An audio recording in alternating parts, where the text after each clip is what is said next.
चालू हो गया तो थोड़ा ध्यान रखिएगा आप लोग। ओके ठीक है।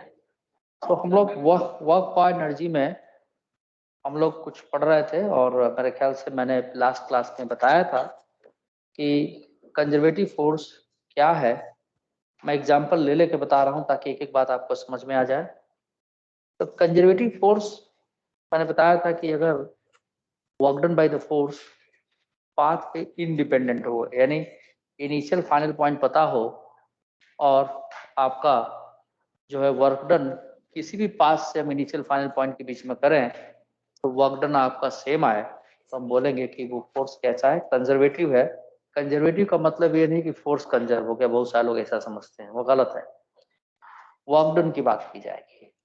और अगर क्लोज पाथ में मीन्स किसी एक पास से हम जाएं और दूसरे पास से जिस पॉइंट से चले थे वापस लौट आए पहले पॉइंट पे और जाने और आने का वर्क डन नेट निकालें और वो जीरो आ जाए तो भी फोर्स हमारा क्या होगा, कंजर्वेटिव होगा। There are many examples of conservative forces. Few of them is gravitational force, Coulombic force, spring force are the best example of the conservative forces. Right? ये सारे बेस्ट एग्जाम्पल हैं। ठीक है, तो देखिए यहाँ पर क्या है, बोलो। बता देता हूँ, अभी अभी बता देता हूँ। डाउट है तो पूछ लो, इसके बाद तब शुरू करता हूँ मैं। That's good. हाँ पूछ लो पूछ लो पूछ लो। तो मैं ये सभी को एडवाइस करूंगा first you go through the, ये बड़ा आसान क्वेश्चन है। देखिए एक एक क्वेश्चन पूछ रहे हैं सीवी का और एक्सरसाइज का एक ही है ना, 79 पेज नंबर पर है question number 11 Newton law of motion का। तो मैं बता देता हूँ, इसके बाद मैं आगे की प्रोसीडिंग करूंगा। तो ये है आपका क्वेश्चन नंबर 11। ये एक ब्लॉक, बात ना करो, ये एक ब्लॉक दे रखा है ना, और यहाँ पे ये एक स्मूथ सरफेस है, नो फ्रिक्शन एट ऑल। एक दूसरा ब्लॉक इसके ऊपर ये दे रखा है किसी इस कोने पे, यानी यहाँ पे स्मॉल ब्लॉक है ना, ऐसे रख दिया गया है इसके ऊपर ऐसे। ठीक है, तो इसमें लिखा क्वेश्चन में a small block B is placed on another block A of mass 5 kg and length 20 centimeter। जो ब्लॉक ए है उसका मास 5 kg दिया गया है। तो this is the block A and this is the block B. Block A का mass दिया गया है 5 kg और ये जो लेंथ यहाँ पर दिया गया है, ठीक है, ये जो लेंथ यहाँ पर दिया गया है ये कुछ दिया गया है 20 सेंटीमीटर या 20 metre, I think so 20 centimetre. So this is 20 centimetre it is given. ठीक है, initially the block B is near the right end of the block A. A constant horizontal force F is equal to 10 Newton is applied on block A. All the surfaces are assumed to be frictionless. Find the time elapsed before the block B separate from A. ये 10 Newton का force इस पे, इस वाले पे लगाया गया है। तो भाई सीधी सी बात है कि सारे सरफेस अगर फ्रिक्शन लेस है, यानी ए और बी दोनों के बीच में भी कोई फ्रिक्शन नहीं है, सरफेस पे भी कोई फ्रिक्शन नहीं है, तो आप यूं समझे कि जिस ब्लॉक पे फोर्स लगाए हैं वो तो आगे बढ़ता चला जाएगा। अब हम देख कहाँ से रहे हैं इस इवेंट को, हम कहाँ से देख रहे हैं। अगर एक ऑब्जर्वर को ब्लॉक बी पर खड़ा कर दे तो वो क्या बताएगा, वो कहेगा कि हम रेस्ट में है और ब्लॉक ए आगे की तरफ जा रहा है। और गिरेगा कब, जब ये वाला एंड ब्लॉक बी के इस एंड के नीचे आ जाए, इसके बाद ये नीचे गिर जाएगा। ठीक है, कोई फ्रिक्शन तो है नहीं। अगर ये फ्रिक्शन होता तो हो सकता था कि ब्लॉक बी ब्लॉक ए के साथ मूव करता। तो सिचुएशन कुछ ऐसी बन जाएगी, मैं फिर से फिगर में ड्रा करके आपको सिखा रहा हूँ कि कोई फ्रिक्शन नहीं है तो ब्लॉक ए आपका चलते चलते कुछ यहाँ पे आ जाएगा और ब्लॉक बी, और वही अगर ब्लॉक ए से देखेंगे तो ब्लॉक ए पर ऑब्जर्वर होगा तो वो कहेगा कि हम तो रेस्ट में ब्लॉक बी ही पीछे की तरफ आ रहा है। ठीक है, और ब्लॉक बी आपका क्या होगा कि कुछ समय बाद एकदम पता चलेगा कि यहाँ पर पहुंच चुका होगा। अब इसकी टेंडेंसी होगी यहाँ से गिर जाने की, ठीक है, ये धीरे से ऐसे यहाँ पर गिर जाएगा ऐसे, समझे बात को, ठीक है। तो बहुत सिंपल सी बात है कि फोर्स इस पर लग रहा है तो इसी का एक्सेलरेशन हम निकाल लेंगे ब्लॉक ए का। तो ब्लॉक ए का एक्सेलरेशन कितना हो जाएगा, A is equal to F upon M, जो भी मास इसका दिया गया। एफ है 10 न्यूटन, मास है 5 kg, ठीक है ना, तो केजी नहीं लिखते, चलो ये आ जाएगा 2 मीटर पर सेकेंड स्क्वायर का एक्सेलरेशन। अब इस एक्सेलरेशन से इस ब्लॉक को 20 सेंटीमीटर डिस्टेंस ट्रेवल करना है। हम कहाँ से खड़े होकर देख रहे हैं, बी से खड़े होकर देख रहे हैं, ठीक है। हम चाहे तो ए पर भी खड़े होकर देख सकते हैं या ग्राउंड पर भी खड़े होकर देख सकते हैं। जब बी से खड़े होकर देख रहे हैं हम, तो ए 20 सेंटीमीटर चला, यानी कि ये लेंथ हम एल लिख दें इसको, और L is equal to 20 centimetre, और एल की वैल्यू हम मीटर में अगर बदलेंगे तो 20 इंटू 10⁻⁻2 मीटर, यानी कि 0.20 मीटर लिख सकते हैं हम, ठीक है। और इनिशियल वेलोसिटी इस ब्लॉक की क्या होगी, 0, पहले तो रेस्ट में ही था, फोर्स लगने के बाद से एक्सेलरेट किया, तो एल बराबर हो जाएगा हाफ ए टी स्क्वायर। ये टाइम निकालना हमको, एल कितना है 0.20 इज इक्वल टू हाफ, और ए की value 2 into T square, so I can calculate T square. तो टी स्क्वायर की वैल्यू यहाँ से आ गई, टी स्क्वायर की वैल्यू 0.20, यानी कि टी स्क्वायर को हम अपने सुविधा अनुसार ये लिख सकते हैं क्या, 20/100, ठीक है। तो टी की वैल्यू यहाँ से निकाल लीजिए, कितना आ जाएगा, √20/100, ठीक है। 100 का √10 और 20 को आप 4√5 लिख के सॉल्व कर लीजिए, यानी 2√5/10, यानी 0.2 इंटू √5। √5 की वैल्यू 2 से थोड़ी ज्यादा होगी, आंसर आपका आ जाएगा। कर पाएंगे आप, ठीक, ठीक है। आइए अब मैं आगे बढ़ रहा हूं आपका, हम कंजर्वेटिव फोर्स पढ़ लिए थे और कुछ एग्जाम्पल्स हम उसके देख रहे हैं, some examples of the conservative forces, ठीक है। आइए बेटा, बात नहीं, some examples of conservative forces,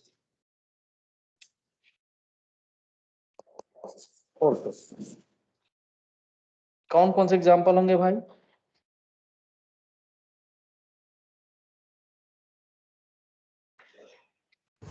work done by potential energy at a height. आप लिखो तुम चुपचाप। पहला एग्जाम्पल है gravitational force,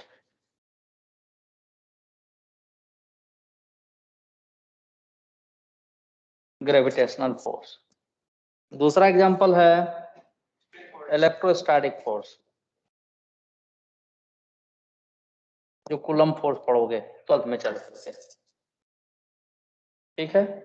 spring force are the best example, और भी हैं best example, examples of conservative forces.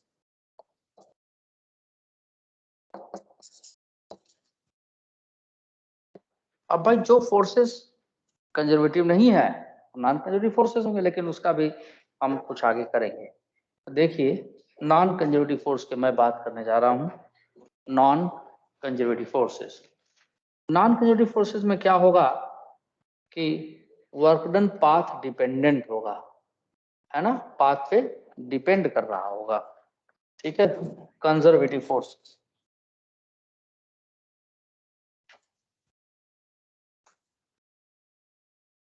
oh sorry, non conservative forces, non conservative forces। Shreya सारी बात समझ में आ रही बेटा? Yes sir. कहीं कोई दिक्कत हो तो पूछ लेना, सभी को मैं बोल रहा हूं, क्योंकि एक बात बता दूं, अगर 11th आप अच्छा नहीं किया ना तो 12th केवल रट के होगा, समझ में तो नहीं आएगा। 12th का सिलेबस बहुत आसान है, लेकिन हम पूरा पढ़ते हैं क्लासिकल मैकेनिक्स। जहाँ भी फोर्स की बात की जाएगी न्यूटन्स लॉ है वहाँ भी। इसी क्लासरूम में आज सुबह 13 नंबर रूम है ना, हाँ, पास आउट बैच बैठा हुआ था, पढ़ा रहे थे हम ग्रेविटेशन। तो उसमें गॉस लॉ ऑफ ग्रेविटेशन की मैंने बात की, सिलेबस में नहीं है, मैंने वैसे बता देता हूँ मैं। तो आपको भी बताऊंगा, है नहीं एनसीईआरटी वगैरह में। तो मैंने एक बच्ची से पूछा, do you know the Gauss? Yes sir, पढ़ाने से पहले इलेक्ट्रोस्टैट्स मैं नाम सुनी हूँ। अच्छा अच्छा अच्छा, कहाँ रहते हैं? सर वो तो नहीं पता। हम करे कैसे नहीं मालूम, तुम कहाँ रहती हो? तो बताइए, द्वारिका 18-19 कुछ बताइए, याद थी मुझे, या 20। हम कहे द्वारिका सेक्टर 21 में ही रहते हैं, पता करके आना। तो अच्छा ऐसा क्या? हम कहे हाँ ऐसा ही है। उसको ये भी नहीं मालूम, है ना। हम मजाक कैसे कर रहे थे। बात तो बड़ी पुरानी 17वीं शताब्दी, सॉरी 18वीं, 17वीं 18वीं या 19वीं शताब्दी के आसपास की बात है। तो 100 तो पास आन। एनीवे, नॉन कंजर्वेटिव फोर्स में जैसे आपका फ्रिक्शनल फोर्स है, वो नॉन कंजर्वेटिव फोर्स है। विस्कस फोर्स है, वो नॉन कंजर्वेटिव फोर्स है, यानी जिसमें वर्क डन पाथ पे डिपेंड कर रहा है, या क्लोज पाथ में नेट वर्क डन 0 ना। तो ऐसे फोर्स को हम क्या बोलेंगे? Non conservative forces. तो लिख देता हूं यहां पर, ठीक है। The work done by the force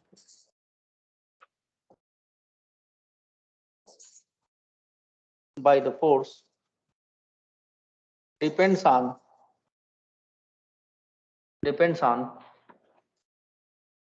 the path or the net work done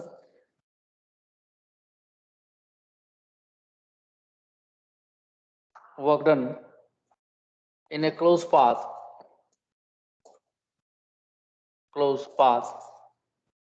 is not zero,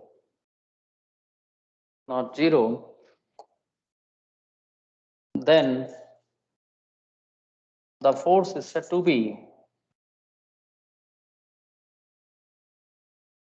be non conservative।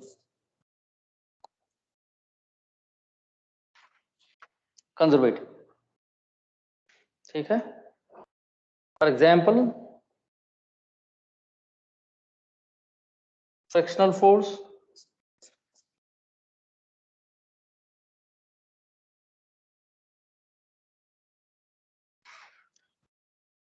ठीक है, विस्कस फोर्स और नॉन कंजर्वेटिव फोर्सेस।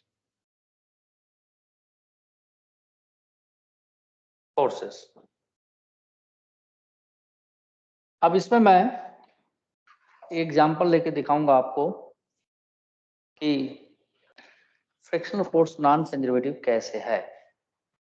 ठीक है, मान लो कि हम ये एक पाथ लिए, रफ सरफेस, और हमने फिक्स किया यहां पर एक ब्लॉक, यहां से चल के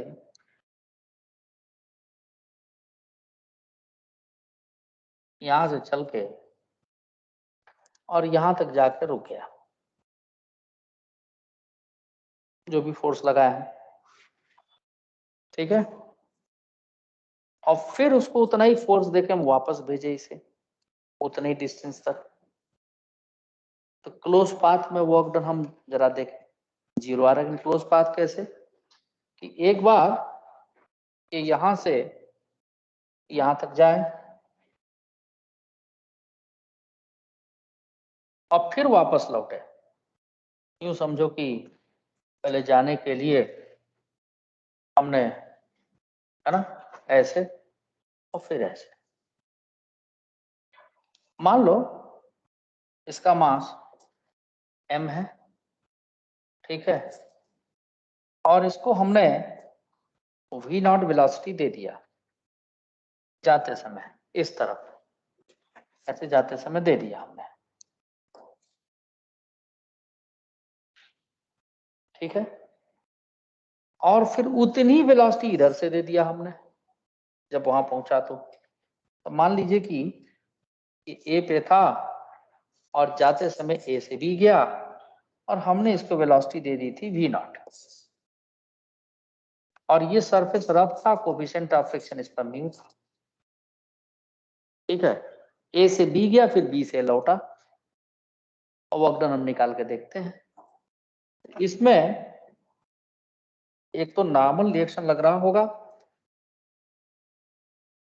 और दूसरा इसका वेट mg ऐसे लग रहा होगा, और तीसरा जब आगे स्लाइड करेगा तो फ्रिक्शनल फोर्स ऐसे लगेगा। ये फ्रिक्शनल फोर्स यहाँ रिटार्डेशन देगा।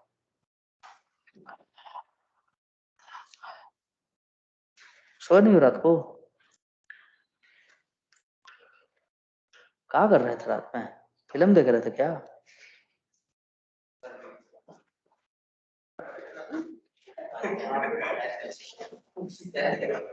झगड़ा नहीं आपस में?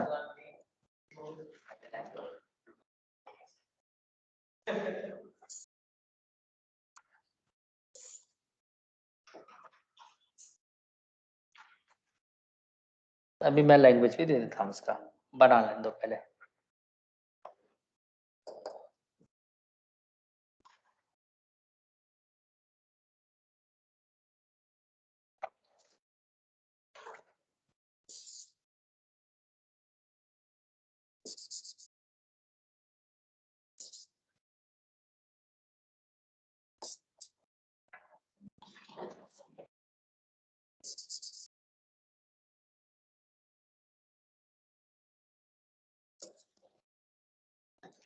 ठीक है, तो कंसीडर ए ब्लॉक, मैं यहां पर क्वेश्चन के फॉर्म में लिख रहा हूं।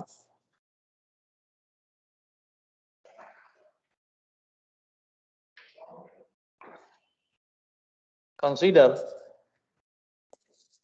a block of mass m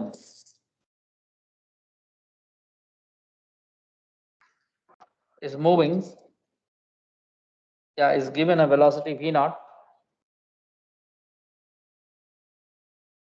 a velocity v naught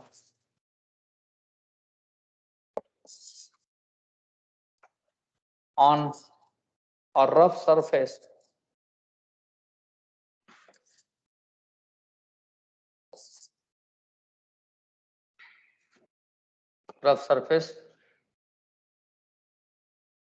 the coefficient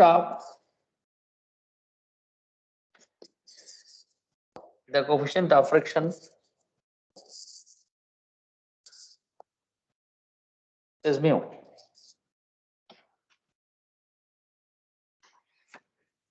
The block moves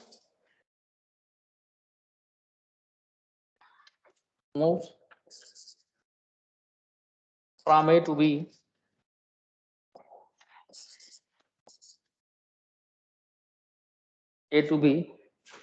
and then stops at D.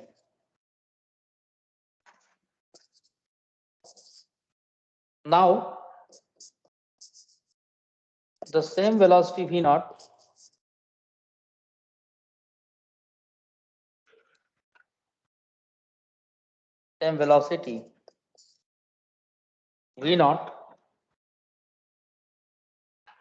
is given to the block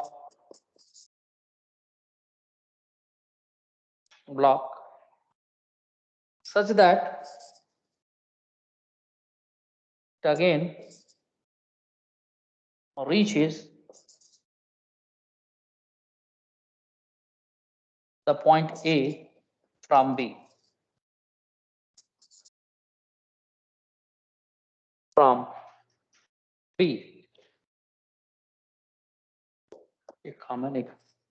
From B. And completes its round trip. Its round trip. ठीक है? Find the work done by friction. Find the net work done by friction. Work done by friction.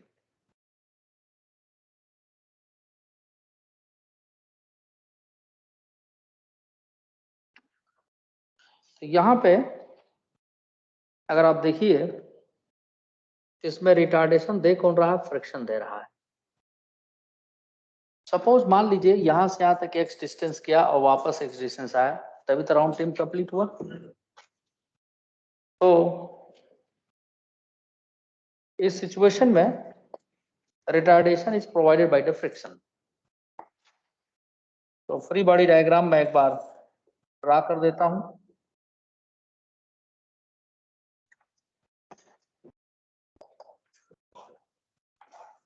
So this is the normal reaction, the weight mg,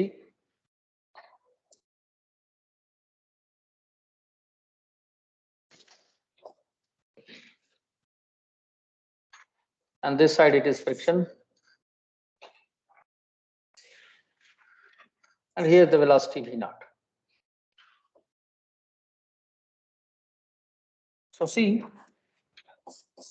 mg, friction, velocity v naught. Friction gives retardation. So F is equal to m into a. F की value mu into n is equal to m into a. तो mu into n की value mg is equal to m into a. ये mu g retardation हुआ क्योंकि velocity के opposite लग रहा है, और ये x डिस्टेंस चला, मान ली जाके रेस्ट में आ गया। तो वर्क डन बाय फ्रिक्शन हमको निकालना है। ये तो रिटार्डेशन हमने लिख लिया, जरूरत तो थी नहीं इसके लिए, फिर भी मैंने लिख दिया जानबूझ के, कभी आप लोगों को जरूरत पड़े, otherwise there is no requirement. तो देखो वर्क डन बाय नॉर्मल 0 होगा क्योंकि परपेंडिकुलर टू द डिस्प्लेसमेंट है। Work done by gravity is also 0, perpendicular displacement है। और फ्रिक्शन से जो वर्क डन आएगा वो नेगेटिव आएगा, ठीक है ना? क्यों? क्योंकि फ्रिक्शन के अपोजिट डिस्प्लेसमेंट हो रहा है।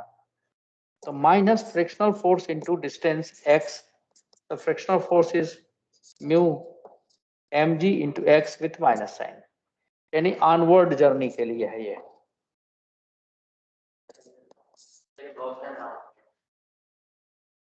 हाँ वो एक वर्क डन है और ऑनवर्ड जर्नी। और रिटर्न के लिए फिर वही कहानी होगी। रिटर्न के केस में आप देखिए फ्रिक्शन पलट जाएगा। बस मैं फिगर एक ड्रा कर देता हूँ। और ये आपका सर आपने रिटर्न, ग्रेविटेशन का क्या बताया था? 0। यार ये तो कितने बार बता चुका हूँ श्रेया मैं। सर मेरा नेट थोड़ा सा यहाँ पे वीक है ना। मैं अब तुम ऐसा करो कि तुम क्लास में कब से आने वाली ये बताओ, मैं सर बता मैं देता हूँ। आने वाली थी आज, पर मैं आज आ नहीं पाई सर। कोई नहीं, कल नेक्स्ट क्लास से आ जाऊंगी। दशहरा बाद से तुमको आना ही आना है बेटा। ऐसा है कि जो पॉइंट ऑफ सर वो एप्लीकेशन, परपेंडिकुलर है ना, इसलिए 0 हाँ बस होगा। बस बिल्कुल बिल्कुल, point of application perpendicular move कर रहा है, ठीक है बेटा? Yes sir, okay. गुड। अब यहाँ पे बात नहीं एकदम बात नहीं। नॉर्मल एक्शन वेट mg ऐसे लग ही रहा है, फ्रिक्शन यहाँ पे लग रहा है, वेलोसिटी अब ऐसे दे रखे हैं। तो velocity v naught, normal action weight mg, ये फ्रिक्शन है, दिस इज फ्रिक्शन, ठीक है? और रिटार्डेशन इधर लगेगा, वही ये जो निकाले थे हम। तो वर्क डन बाय फ्रिक्शन अगर हम ले अभी भी, तो भी वही रिजल्ट आ जाएगा। इसलिए आगे कि फ्रिक्शन के अपोजिट मूव कर रहा है, जाते समय फ्रिक्शन पीछे लग रहा है, ऐसे रहा है, तो ये हो जाएगा minus mu M G into X. और ये वर्क डन किसके लिए है? रिटर्न जर्नी के लिए।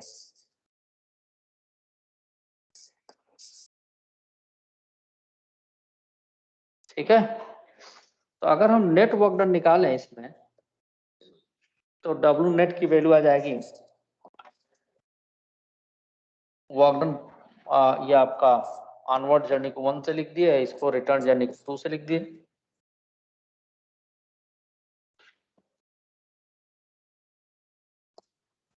तो हो गया minus mu M G into x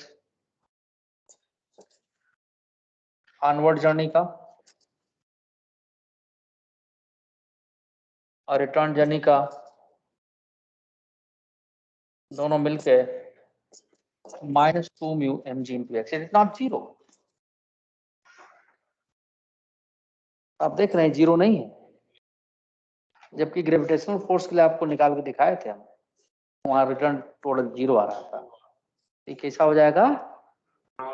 non conservative. Note कर लीजिए। अच्छा, नहीं, दोनों दो अलग बातें हैं। स्कूल में अगर ऐसा पढ़ा है तो उनकी बात बस स्कूल तक मानिए ना।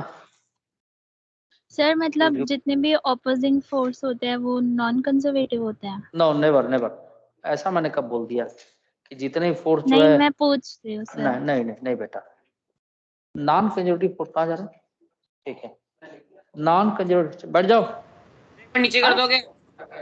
हाँ, एक बार नीचे जाओ कर दोगे जाओ, इसको, पेज को? पक्का? चलो लो, नीचे कर दिया मैं।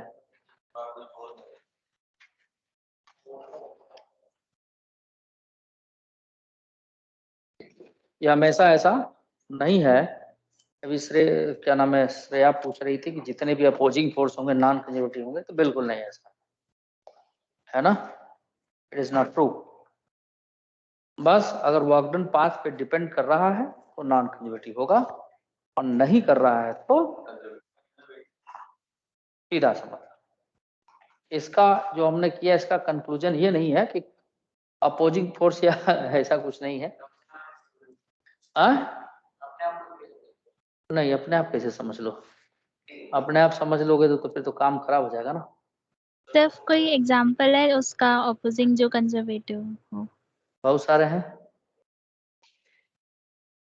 बहुत सारे हैं भाई, एक दो सर नहीं। नाम बता दो बस। टेंशन है, स्प्रिंग फोर्स है, ब्लॉक को स्प्रिंग के साथ अटैच अच्छा, करके उसको हाँ। थ्रो कर दो, है? बैग ऊपर रखो, बैग ऊपर रखो। अपने तो ऊपर बैठ गए, बैग को नीचे रख दिए, जगह नहीं है क्या? एक बार आप लोगों को अगर देखना है तो कर्नाटका किसी स्कूल में घूम के आइए, आपको पता लग जाएगा। क्यों, वहां जाओगे तो पता लग जाएगा ना। ऐसे हम बताएंगे तो तुम मानोगे नहीं। मैं उधर भी पढ़ा हूँ, एक मिनट साया नहीं था, उधर भी पढ़ाया हूँ मैं।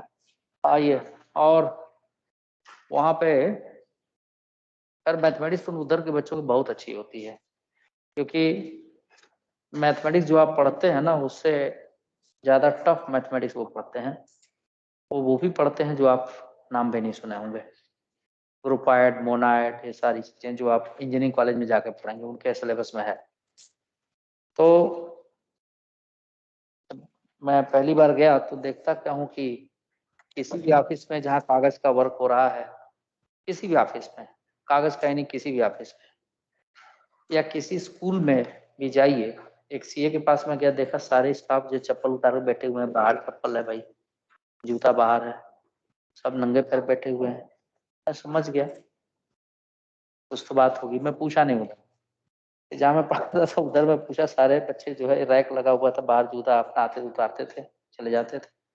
मैं भी उतार के चला गया भाई, वहाँ का कल्चर यही है। एक बार उनके चेयरमैन से पूछा, तो मेरे क्वेश्चन पे ही उनका क्वेश्चन आ गया, क्या पूजा जूता पहन करते हैं क्या? तो समझ गए क्यों कहना चाह रहे हैं ये विद्या का मंदिर है, विद्या का मंदिर है भाई ये। और जिस चीज से आप सीख रहे हैं उसी को पैर के पास रखे हुए हैं, तो आएगी कहाँ से वो? उसको आदर नहीं देंगे तो नहीं आएगी।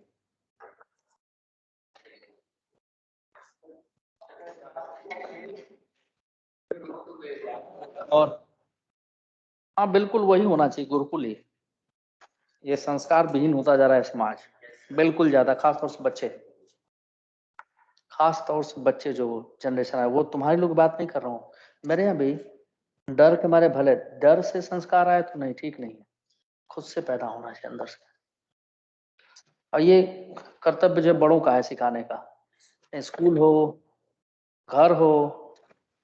अब किसी घर में बच्चा छोटा है, ये नहीं कहता रैप म्यूजिक ना सुने, खूब सुनिए, उसको भी सुनाइए, साथ में सिखाइए भी कि देखो भाई हम उन चीजों से दूर होते जा रहे हैं। अब फाइनली जब बच्चे वो बड़े होते हैं, जब बाबूजी के सिर पर चढ़ करके मृदंग बजाते हैं, बाबूजी मतलब पापा, डैड, पॉप्स। हाँ, बच्चे ऐसे बोलते हैं ना। हाँ, तो जब सिर पर चढ़ के मृदंग बजाते हैं तब समझ में आता है कि हम क्या सिखाए। मैं दूर क्यों जाऊं, मेरा ही भांजा है। हमारे काम मेरा जीजा रहा तो हमने पिताजी को पॉप्स, वो भी बुलवाते थे पॉप्स। मैं आज कभी कभी मूड में आता हूँ, कहता तो पॉप्स क्या कर रहे हैं मामा, वो काम कर रहे हैं अभी। अब मेरे से तो सही से बोलता है। अब जब भी मैं नोएडा में से रहता है, जब जाऊंगा ना तो फटाफट कॉपी किताब निकाल के यहाँ आकाश में एडमिशन कराया इंजीनियरिंग की तैयारी के लिए, एक नंबर नालायक है। तो फटाफट कॉपी किताब निकाल के वो घुस जाएगा या तो सो जाएगा और लिखने लगेगा। मेरा जीजा बोलेगा कि देखिए आप आ गए हैं ना, अब वो पढ़ रहा है बैठ के। हम ये डर तुम्हारा होना चाहिए, मेरा थोड़ा होना चाहिए। एक दिन में आऊंगा, महीने में एक बार आ जाऊंगा, 6 महीना में आ जाऊंगा, ये तुम्हारा डर होना चाहिए ना। मैं चुपचाप बैठा रहूंगा, उसका एक्टिविटी देखते रहूंगा। मान लो घंटे भर रहा, 1.5 घंटे रहा, एक्टिविटी देखते रहूंगा मैं। दरवाजा बंद कर अपना बैठा रहेगा ऐसे ही, लिख रहा होगा खट खट खट। जब आधा घंटा बीतेगा, वो आप इधर आओ। हाँ आ रहा हूँ, लिख रहा हूँ मैं, पढ़ रहा हूँ। हम कहे अच्छा ठीक है पढ़ लो। कितने देर में पढ़ाई खत्म होगा मामा? बस अभी थोड़ी देर में। मैं इंतजार करता रहूंगा, निकलेगा नहीं अंदर से। तो मैं ही उठ के जाऊंगा, क्या कर रहे हो भाई? देखता हूँ कि तो इधर पढ़ाया गया है, फट फट फट फट लिख रहा है, क्योंकि मुझे तो सारी जानकारी रहती है कि कौन सा चीज चल रहा होगा। अरे भाई सच तो सेम ही है, बचपन अलग होगा, ऑनलाइन ले रहा क्या ले रहा सो, तो हमें तो सब पता है। तब बुला के कुछ ना कुछ पूछ ही दूंगा ही। तब मैथ या फिजिक्स या थोड़ा बहुत केमिस्ट्री भी आता है, क्या चल रहा थोड़ा पूछ लूंगा। अब उनको कुछ आएगा नहीं, तो ऐसा मैं खाता हूँ तो उस दिन 2-3 दिन बैठ के पढ़ेगा। अभी इसको साफ शब्दों में बोल दिया हूँ कि सुबह 6:30 बजे मॉर्निंग में उठ जाना है, मुझे व्हाट्सएप पे मैसेज चाहिए, और इसके बाद मैं तुम्हारे पापा को, पॉप्स को फोन करूंगा, है ना, कि उठे हो कि नहीं उठे हो। और व्हाट्सएप पे कई बार मैं मंगा लेता हूँ कि क्या पढ़े हो आज। तो उसको डर बना हुआ है। अभी वो अपनी बहन को भी डांट डपट के ठीक कर दिया एकदम। कुछ भी इल्ला वाली करे मेरे को बताओ, मैं यहीं से निकल के सीधा नोएडा पहुंचूंगा, रात में वहीं रुक जाऊंगा, क्या दिक्कत है? इतने में तुम हालत खराब हो जाएगी। तो अभी थोड़ा थोड़ा इम्प्रूवमेंट होना शुरू हुआ है। यहाँ फ्रिक्शन खत्म हो गया, वो डायमेंशन बढ़ रहा था भाई। सोचो जरा, अब किताबें खूब खरीद के रख लिया ढेर सारा। ईरोडोप उससे साल होगा, मजाक है क्या? एससी वर्मा तो लोगों से बन रही है, तो आज ये नहीं कहता बच्चे, और कंप्यूटर का पूछ लो, मैं हम तो कुछ नहीं जानते उसका क्या, वो सारे जानना है। लेकिन वो काम कब आएगा? जब आपके पास डिग्री रहेगी। कोई प्लेटफॉर्म तभी आपको मौका देगा जब आपके पास डिग्री रहेगी। बेशक आपको नॉलेज हो, आप पास डिग्री नहीं है, कोई पूछेगा नहीं। किसको दिखाओगे? हाँ मुझे आता है, मैं कर दूंगा, ठीक। मैकेनिक और इंजीनियर में क्या फर्क है? यही डिफरेंस है। मैकेनिक हो सकता है डिग्री ना हो सकता है नहीं है, रहता है, अनुभव सीखता है। इंजीनियर क्या है? किसी एक बेस्ट जगह से डिग्री लेके आता है, तो उस बेस्ट जगह पहुंचने के लिए मेहनत करनी पड़ती है। That is the difference. तो उनको अब ठीक कर दिया हूँ मैं, कुछ दिनों तक ठीक रहेंगे, फिर जाना पड़ेगा।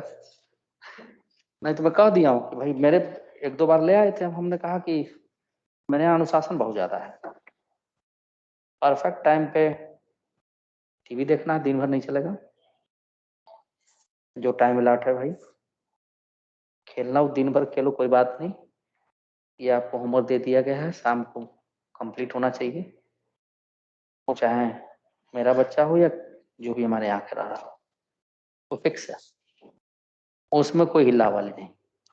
जो मांगोगे मिलेगा, मतलब रीच में हो हमारे, ऐसा नहीं है हवाई जहाज दे दीजिए खरीद के तो खिलौने वाला ही देख पाऊंगा फिर।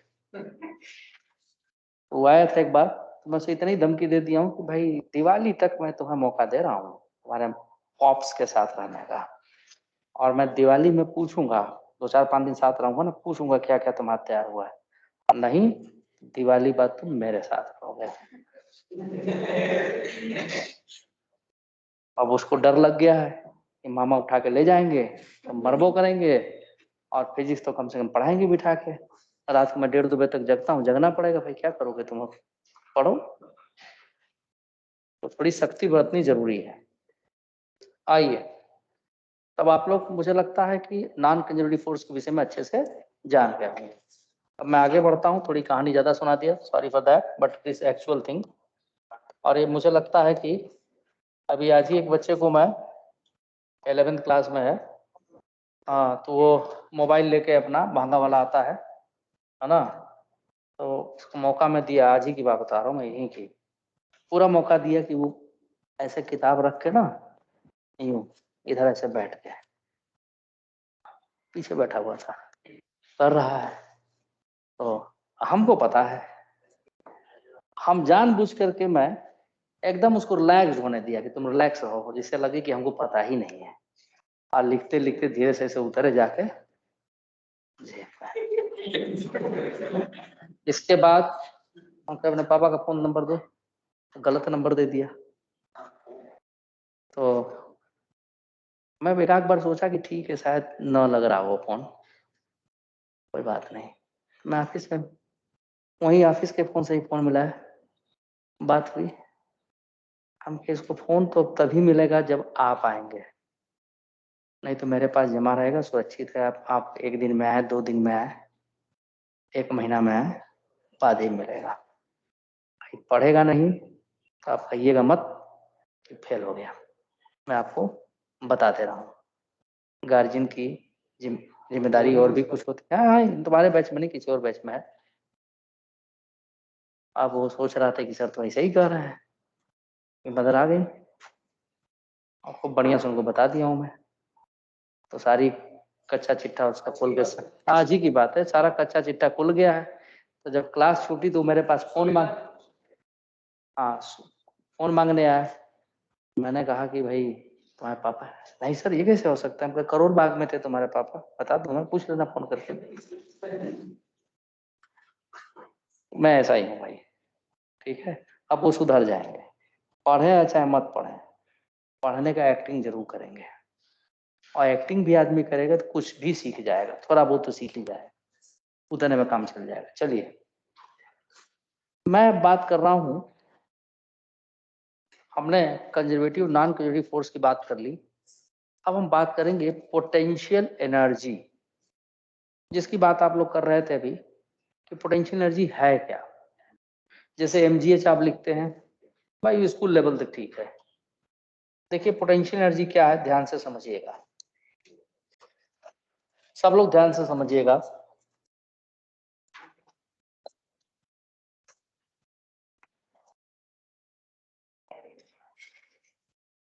पोटेंशियल एनर्जी, देखिए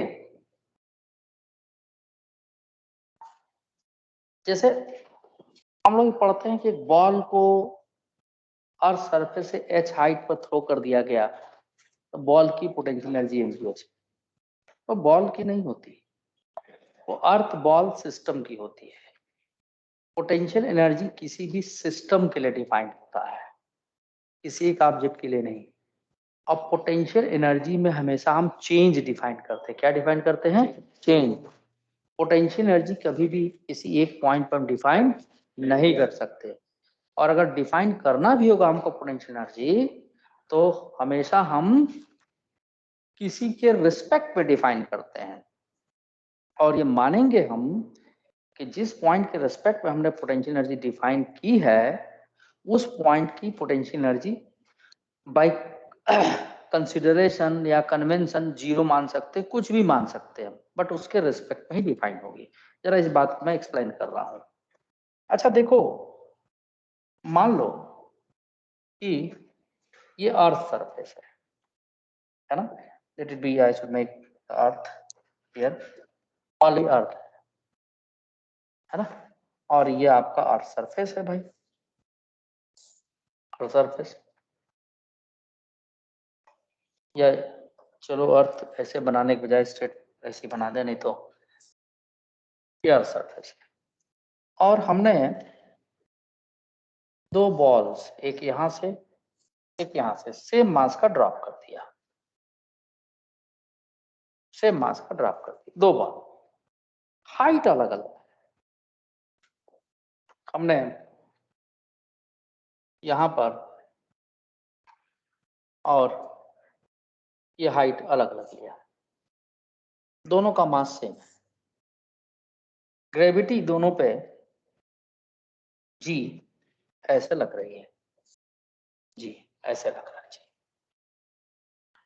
थोड़ी देर बाद दोनों बॉल हिट करेंगे अर्थ सरफेस को, यहां पर जाके स्ट्राइक करेंगे, ऐसे ऐसे स्ट्राइक करेंगे, तो डेफिनेटली दोनों की वेलोसिटी जिस समय स्ट्राइक करेंगे अलग अलग होगी।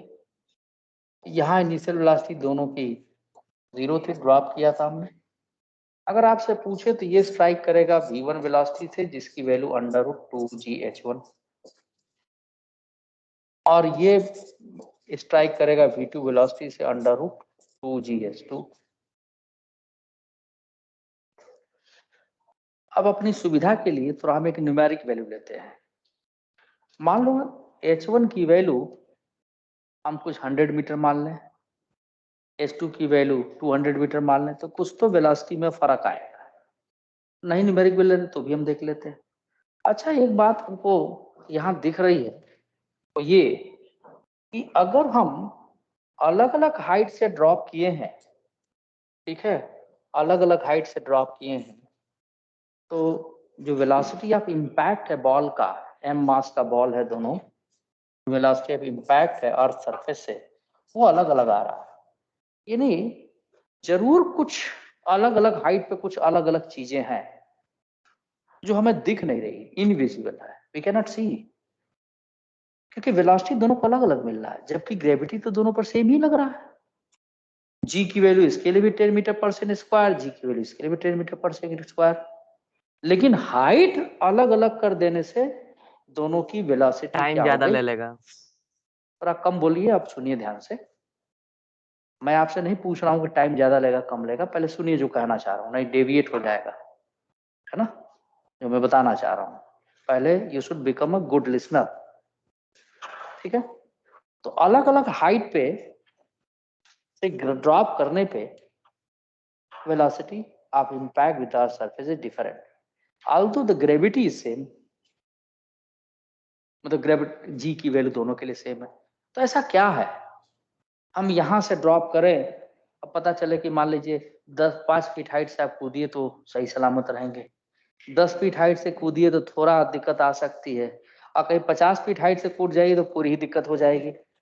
है तो आप वही, ग्रेविटी भी वही है, जी की वैल्यू सेम है। सुनो, सुनते जाओ। तो एक बात हमें समझ में आ रही वो ये कि अलग अलग हाइट से ड्रॉप करने पे वेलोसिटी पे इम्पैक्ट हम देख रहे हैं कि ज्यादा है। मैं बार बार 3 बार 4 बार इस पॉइंट को रिपीट किया हूं, उसकी वजह सुनिएगा। यानी हर एक अलग हाइट पे जो एनर्जी का लेवल है वो क्या है, अलग अलग है। यानी इतना तो 9th 10th क्लास में पढ़ ही चुके हैं, यहाँ पर पोटेंशियल एनर्जी अलग होगी, यहाँ पर पोटेंशियल एनर्जी अलग होगी, इसके और ऊपर जाए तो पोटेंशियल एनर्जी कुछ और होगी, और वही पोटेंशियल एनर्जी काइनेटिक एनर्जी में चेंज होती जा रही है। पूछा जाए तो ये जो पोटेंशियल एनर्जी यहाँ की थी वो पूरी पूरी काइनेटिक एनर्जी यहाँ पर आ गई।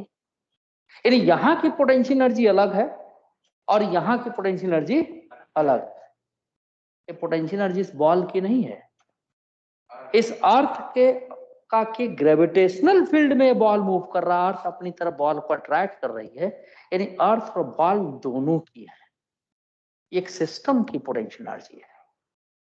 तो we are observing one thing, if we drop the ball from different height, it will impact with the earth with different velocity.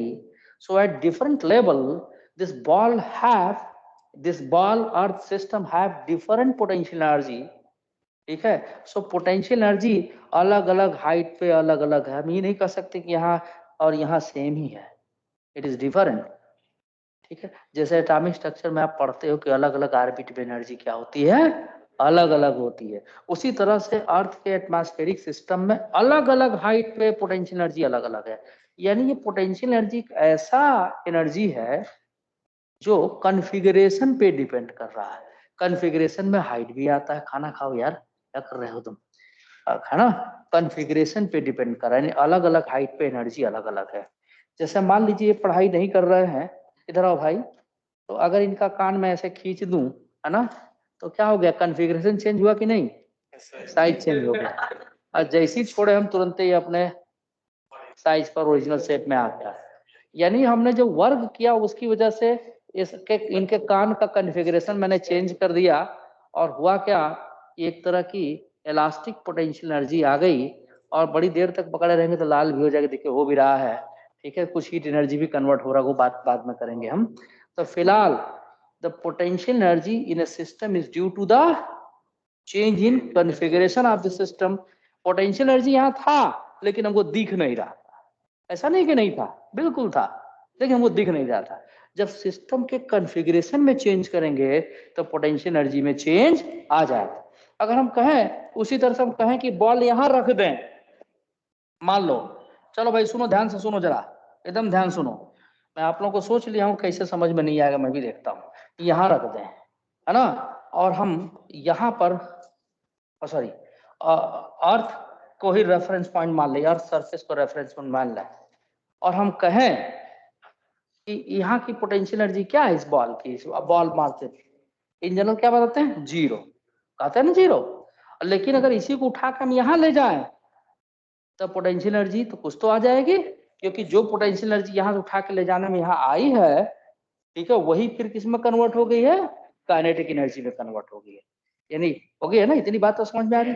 अच्छा एक बात और, मान लो हम यहाँ पोटेंशियल एनर्जी जीरो के बजाय हम कहें कि 50 जूल है, हम मान सकते हैं, हमारी इच्छा है। I will say the potential energy at the earth surface is of the ball. If a ball is placed on the earth surface, the potential energy of earth ball system is 50 joule. Nobody can challenge me. Listen please, nobody can challenge me. अगर किसी ने कहा कि नहीं आप गलत कह रहे हैं, तो मैं प्रूव कर दूंगा बिल्कुल गलत नहीं है। क्यों? क्योंकि अब इसके रिस्पेक्ट में मान लो यहाँ पर पोटेंशियल एनर्जी 100 जूल था, अब इस बॉल को उठा कर अगर यहाँ पर ले जाए तो अब इसके रिस्पेक्ट में इसकी पोटेंशियल एनर्जी 150 जूल है, यानी डिफरेंस अभी भी 100 जूल का ही आया। इसीलिए पोटेंशियल एनर्जी में हमेशा हम चेंज को निकालते हैं। इट इज माई चॉइस और your choice. The initial point or at the reference point, you can choose the potential energy either 0 or 50 joule or 1000 joule. It is your choice. आपकी इच्छा है। Only change is significant. 110 हो जाएगी। ठीक है, तो दो बातें आप सीखे कि पोटेंशियल एनर्जी में हमें किसी सिस्टम के लिए होता है, पहली चीज। पोटेंशियल एनर्जी में हम चेंज डिफाइन करते हैं, दूसरी बात। और तीसरी चीज कि अलग अलग कॉन्फ़िगरेशन पे, जैसे अर्थ मास सिस्टम की बात करें तो पोटेंशियल एनर्जी अलग अलग स्टोर होगा। किस में स्टोर होगा? अर्थ और बॉल में। अगर यहाँ ठीक है बात समझ में आ रही थी नहीं, तो चलो मैं इसी एग्जांपल को लैंग्वेज में बांध देता हूँ। चलिए सपोज, शुरू हो जाइए लिखना। सबको समझ में आया? जो लोग ऑनलाइन है समझ में आया? यस सर, आ गया। हाँ, suppose a ball of mass, silence बेटा, a ball of mass small m, ठीक है, is dropped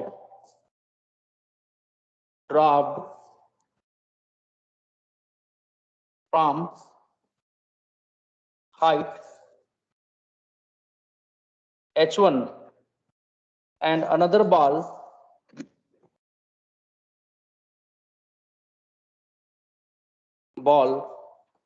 is dropped from height s2, ठीक है, s2. Both the balls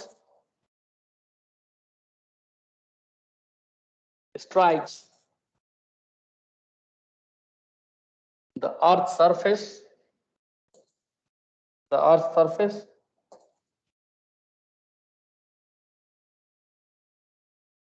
with different velocities. different velocities.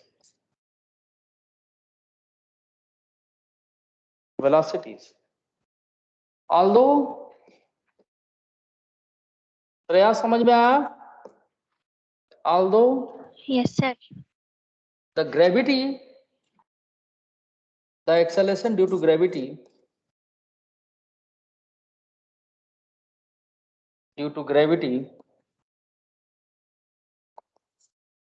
in earth gravitational field, या acceleration due to it understood सी बात है कि अर्थ पर ही हम मूव करा रहे हैं, this surface is earth surface लिख देते हैं हम। तो आप लोग कंसेप्ट को समझिए, फार्मूला तो रट के आप कर सकते हैं क्वेश्चन, मेरी कोशिश है कि कंसेप्ट भी बता दें। अब कहता ना आप दिमाग में रखते हूँ, आप जानिए, ठीक है। Although the acceleration due to gravity on both the balls are same ही है, ठीक है, both the balls are same, ठीक है। It means that at different height the potential energy stored between the ball and the earth is different, तभी तो velocity अलग अलग आ रही है। तो क्या लिख रहे हैं हम? The acceleration due to gravity on both the balls are same, ठीक है, both the balls are same, ठीक है। अब it means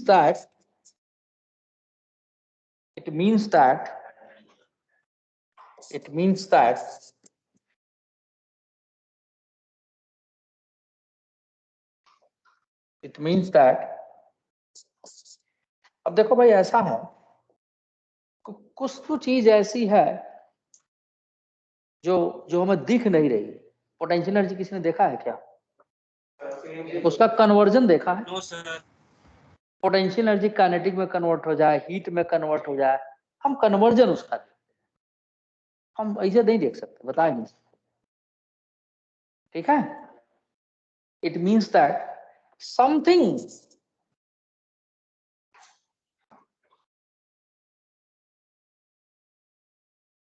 is stored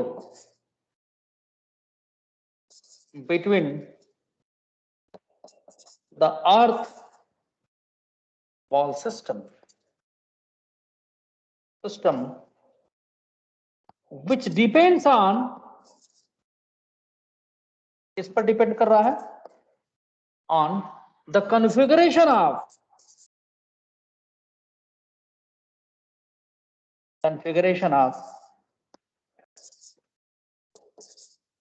the ball from the earth surface,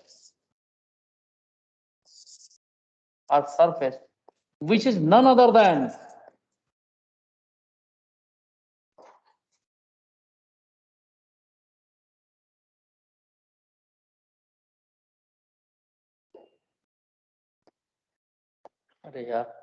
which is none other than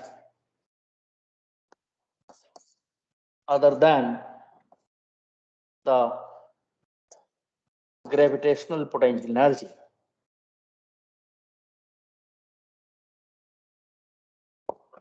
एक minute, potential energy यानी कि अलग अलग लेवल पे अर्थ सरफेस के रिस्पेक्ट में ग्रेविटेशनल पोटेंशियल एनर्जी क्या होगी? अलग अलग होगी, ठीक है। और वही कन्वर्ट हो रही है किसमें? Kinetic energy.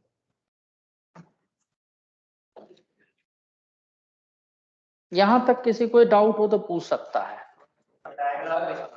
अच्छा, जल्दी से लिखो तो आगे बढ़े हम।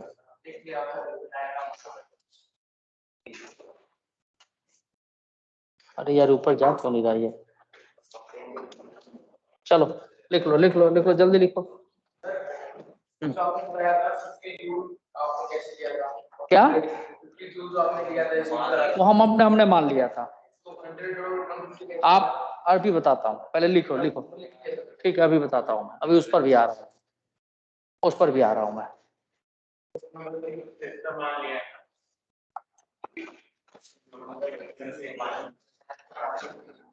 नोट हो जाए तो पहले शांति से भी सब बताता हूँ मैं, जितना आप सोचेंगे उससे ज्यादा मैं बता दूंगा।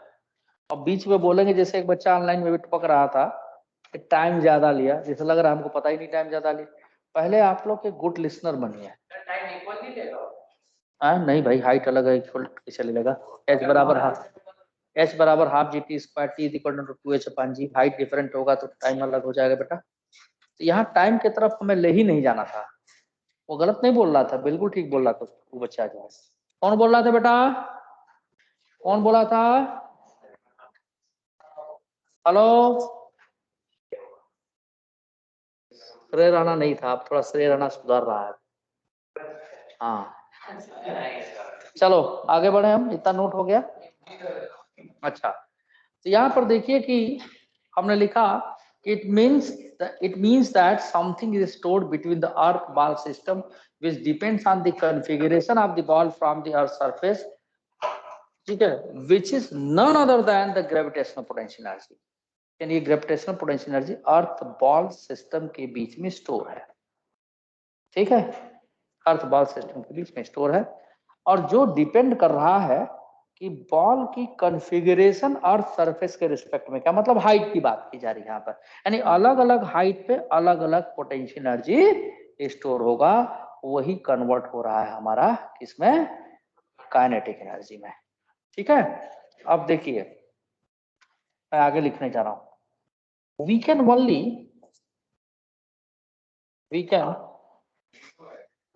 इसी में अब देखो क्या चीज, क्या समझा दो? लिखो नहीं तो बड़ी मार मारूंगा मैं। कभी कुछ बातें ऐसी होती है जो दिमाग से आज तो समझ लिए, इसके बाद भूल जाए, तब देखोगे कहा से फिर सर ये कैसा हुआ था, अरे कॉपी देख लेना यार। मेरी आदत है पोथा भरवाने की, क्योंकि दिमाग में यहाँ पर है इसलिए भरना पड़ा। हाँ बोलो श्रेया, बोलो बोलो जल्दी बोलो, टाइम नहीं है भाई, खत्म हो रहा टाइम। अब बोलो चुप हो गई है, चलो बैठी रहो तुम, ठीक है। Which is none other than gravitational potential energy. The potential energy, silence please, the potential energy is only defined for a system, system मतलब कि भाई एटलीस्ट दो चीजें तो उसके अंदर हो ही, दो से ज्यादा हो जाए अलग बात है। फॉर सिस्टम, ठीक है, फॉर सिस्टम उसके लिए डिफाइंड होता है, and only the change in potential energy, change in potential energy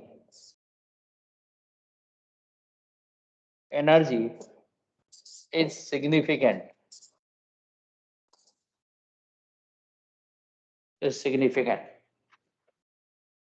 it is our choice,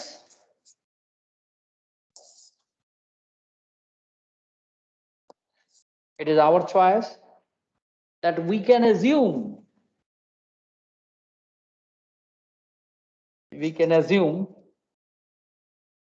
the potential energy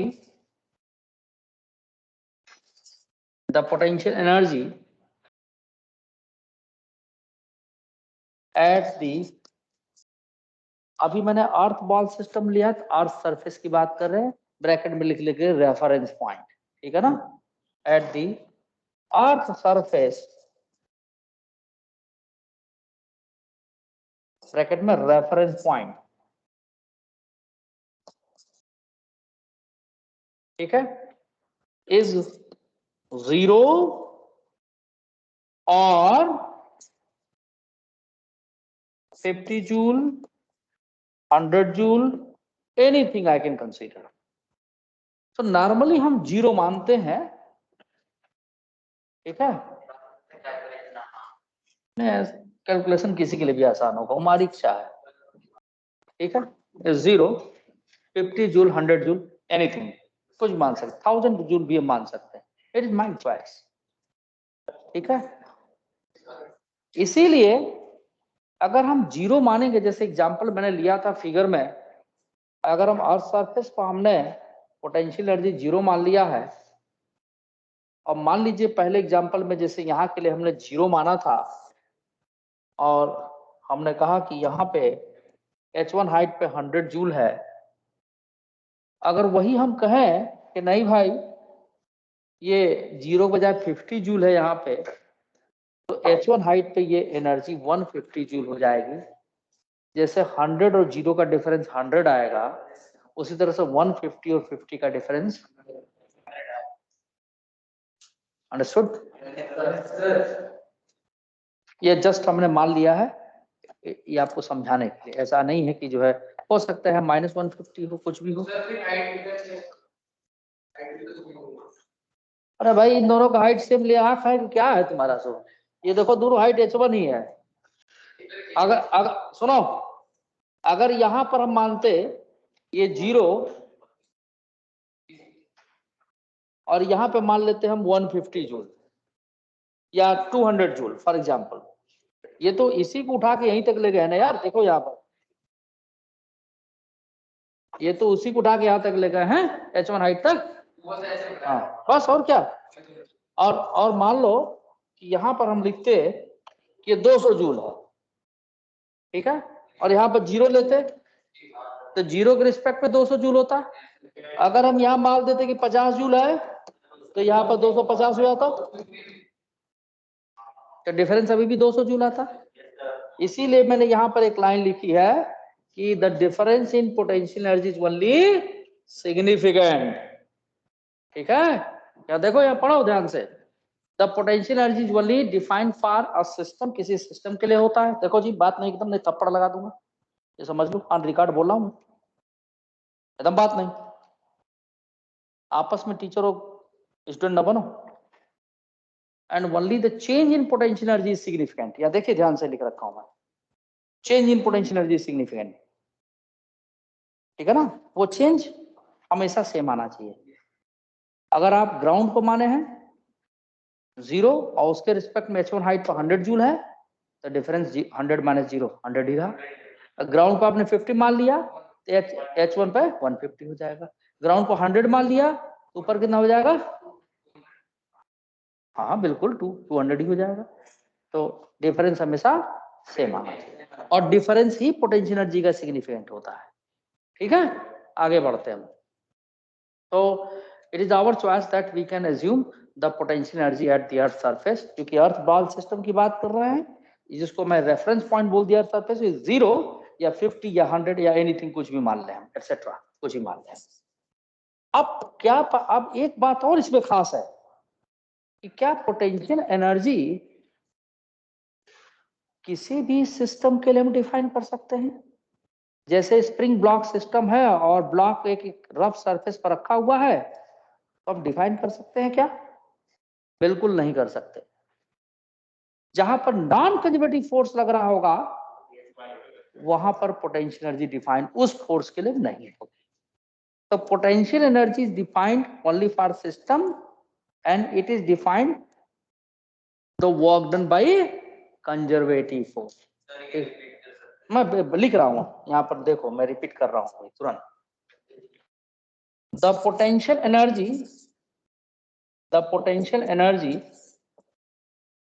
energy, ठीक है, is the negative of work done, किस वर्क डन? by conservative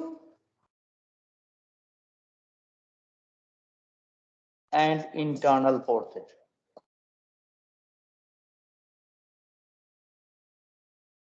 यानी कि potential energy मतलब change in potential energy, ठीक है। Potential energy जहां पर लिखे इसका मतलब क्या है? Change in potential energy. मैं यहां लिख ही दे रहा हूं चेंज, क्योंकि पोटेंशियल एनर्जी डिफाइन नहीं होता। देखो चेंज डिफाइन होता है। तो डेल्टा यू की value minus of work done bye Cn, मतलब कंजर्वेटिव फोर्स। जैसे ग्रेविटेशनल फोर्स क्या है? कंजर्वेटिव, ठीक है। सो यहाँ पर minus F dot D R initial से फाइनल, ये फॉर्मूला है आपका, ठीक है। ये फॉर्मूला है पोटेंशियल एनर्जी निकालने का, ठीक है। अब इसको थोड़ा और मैं डिटेल में जाऊँ, क्योंकि ये कंसेप्ट आपको 11th में ही नहीं, जब इलेक्ट्रोस्टैट्स में जाएंगे तो वहां पर भी यही फॉर्मूला लगेगा, वो इलेक्ट्रोस्टैटिक सिस्टम के लिए पोटेंशियल एनर्जी आप कैलकुलेट करेंगे। बहुत ध्यान से इसको समझिए। Delta U is the negative of work done by conservative force. WCN का मतलब हो गया work done by conservative force. अरे भाई काम ही नहीं कर रहा है, वर्क डन बाय कंजर्वेटिव,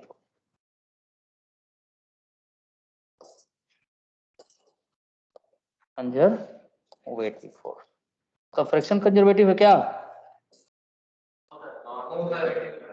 और उसका नेगेटिव लेते हैं हमेशा। जो भी कंजर्वेटिव फोर्स वर्क करेगा उसका नेगेटिव कर देंगे तो आपका पोटेंशियल एनर्जी उस सिस्टम के अंदर आ जाए। इंटरनल फोर्स क्यों कहे भाई, जैसे मान लो अर्थ बॉल सिस्टम है, जब सिस्टम हम इसको मान लिए बेटा, तो ये जो अर्थ फोर्स लगा रही इस बॉल के ऊपर, वो कैसा हो गया, इंटरनल फोर्स हो गया। कैसा फोर्स हो गया, अगर यही हम कहें कि बॉल एक अलग सिस्टम है, अर्थ एक अलग सिस्टम है, तो वही फोर्स इंटरनल जाके क्या हो जाएगा, एक्सटर्नल। तब वर्क डन लिखेंगे हम, तब क्या लिखेंगे, वर्क। जैसे श्रेया तुम पूछ रही थी ना कि वर्क डन पोटेंशियल एनर्जी होता है, तो देखो न्यूमेरिकली तो तुम वहां कह दोगी, लेकिन वो वर्क डन होगा, work done by earth on the ball, तब बोलोगी वर्क डन हुआ mgh, ठीक है। क्योंकि इसको ऐसे mg फोर्स से नीचे खींच रहा है, जब ये नीचे गिरा तो वो आपका वर्क डन कितना किया अर्थ ने बॉल के ऊपर, तो उसमें लिखा था work done bye earth on the ball that is mg into h। और यही कह दिया जब potential energy earth ball system, तो mgh जो आया है वर्क डन उसी का नेगेटिव, ठीक है। टाइम खत्म हो गया क्या, तो देखो एक बात मैं आप लोगों को आज कहना चाहता हूँ, पोटेंशियल एनर्जी हमेशा सिस्टम के लिए ही होता है, किसी एक बॉडी के लिए नहीं होता। स्कूल में पढ़ा देते हैं सही है ना, समझे, नहीं उन्हें पढ़ो भाई, ये गलत बात है, ये कहना कि पढ़ते नहीं है दैट इज बैड, नहीं ठीक है।